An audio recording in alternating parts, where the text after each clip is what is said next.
Bonjour à tous, c'est Yann du Pépite Lab et aujourd'hui on va voir ensemble comment bien remplir son attestation de déplacement.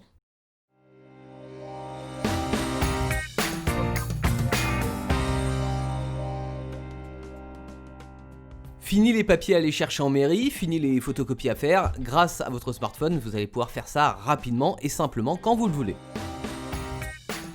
Alors la première chose que l'on va faire c'est qu'on va aller sur internet, donc soit vous allez utiliser votre navigateur internet, Google Chrome, Mozilla Firefox, etc. Ou vous allez utiliser votre barre de recherche que vous avez sur l'un de vos écrans d'accueil. Et là vous allez noter attestation. Donc normalement en faisant la recherche vous allez tomber sur le premier lien qui est le bon, cela dit vérifiez que c'est bien le bon, il y en a un seul et unique, c'est media.intérieur.gouv.fr/déplacement Covid-19.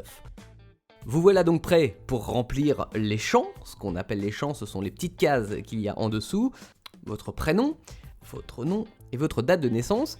Alors là vous voyez qu'il y a ce qu'on appelle une casse, c'est-à-dire des règles à respecter pour noter la date, mais vous allez voir qu'en cliquant dessus, vous allez directement arriver sur le jour, le slash va se mettre toute seule, c'est-à-dire la petite barre qui sépare les différentes informations, le mois et enfin l'année en toutes lettres, par exemple 1975. Vous allez ensuite noter le lieu où vous êtes né, donc par exemple je suis né à Amboise, votre adresse actuelle, là où vous vivez en ce moment, donc le numéro et le nom de la rue, et en dessous la ville et le code postal. Ensuite, on va vous demander l'heure à laquelle vous voulez vous déplacer. Donc là, dès que vous cliquez dessus, vous avez, comme sur l'agenda, comme sur le réveil, les petites cases à tourner pour définir l'heure. Et là, vous allez voir que en fait, l'heure qui vous indique, c'est l'heure actuelle. Donc si vous voulez partir dans 5 ou 10 minutes, vous allez simplement tourner, faire scroller un petit peu avec votre doigt l'écran pour pouvoir avoir la bonne heure.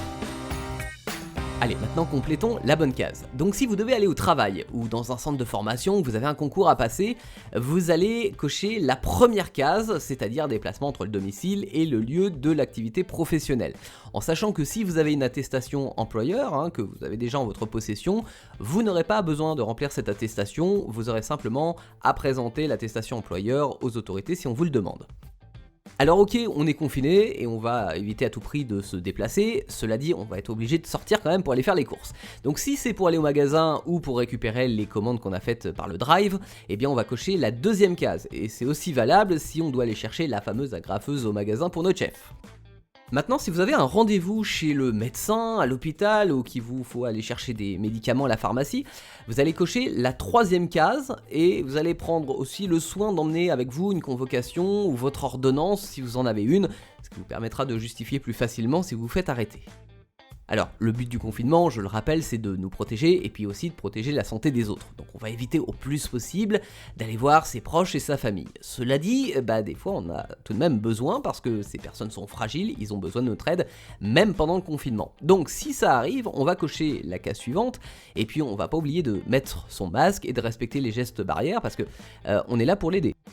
Et si vous devez aider une personne qui souffre d'un handicap et vous déplacer avec elle, à ce moment-là, vous allez cocher la case « Déplacement des personnes en situation de handicap et leur accompagnant ».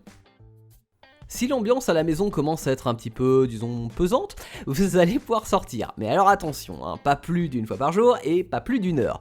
On va prendre nos jambes, pas question de prendre la voiture parce que de toute façon on peut pas se déplacer à plus d'1 kilomètre de notre domicile. Ça va être aussi l'occasion de promener Yuki qui aboie depuis ce matin. Et le pauvre, lui aussi il est en confinement et lui aussi il a besoin de sortir. Donc pas de marche en groupe, surtout juste vous et éventuellement des personnes qui font partie de votre foyer, de votre maison. Et à ce moment-là, vous cochez la petite case de sortie. Si vous êtes convoqué par la justice ou par l'administration publique, vous allez pouvoir vous rendre à ce rendez-vous en cochant la case convocation judiciaire ou administrative et se rendre dans un service public.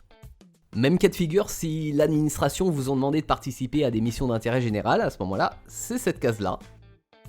Et enfin, le matin, vous allez cocher la dernière case pour être autorisé à emmener Martin et Martine à l'école, et l'après-midi, vous allez la recocher pour pouvoir aller les chercher. Vous remarquerez qu'il n'y a pas de case devoir fait, ça c'est sur leur liste à eux. Bon, maintenant une dernière case à cocher pour que ça soit plus pratique et ne pas avoir à rentrer vos coordonnées à chaque fois, c'est de cocher la case « Mon téléphone se souvient de moi ». Comme ça, vous aurez juste à remplir le motif de déplacement, la date et l'heure, et ce sera tout bon. Une fois que vous avez vérifié toutes les informations et leur exactitude, vous allez cliquer sur générer mon attestation. Et là, ça va vous demander le nom et le dossier de destination. Donc le nom, je vous le conseille de le changer pour mettre quelque chose d'un peu plus explicite, on va dire, en mettant par exemple pourquoi vous vous déplacez et puis la date. Comme ça va vous permettre de retrouver facilement ensuite dans le dossier. Et le dossier justement, vous allez faire attention et éventuellement le changer si besoin. En principe, ça vous propose de le mettre dans les téléchargements, donc dans le dossier download du portable. Donc une fois qu'on vous demandera votre attestation, vous irez dans le bon dossier pour la retrouver facilement. Et vous la retrouverez facilement parce que vous l'avez bien noté. Petit récapitulatif, l'attestation en ligne, c'est plus écolo, c'est plus pratique que l'attestation papier. À partir du moment où vous avez un smartphone qui est chargé, faites attention à ça, vous allez pouvoir donc retrouver vos informations une fois que vous avez mis la case se souvenir de moi et simplement noter la raison pour laquelle vous vous déplacez, l'heure et la date. L'attestation, qu'elle soit numérique ou sur papier, elle est obligatoire pour sortir dans une situation de confinement, donc surtout avant de partir, veillez à bien la compléter et veillez à bien la nommer et se souvenir du dossier où vous l'avez enregistré. Ça va vous permettre de, si on vous le demande, de présenter votre attestation facilement. Voilà donc prêt pour sortir avec votre attestation en ligne en règle. On se retrouve très bientôt pour un prochain tuto avec le Pépite Lab.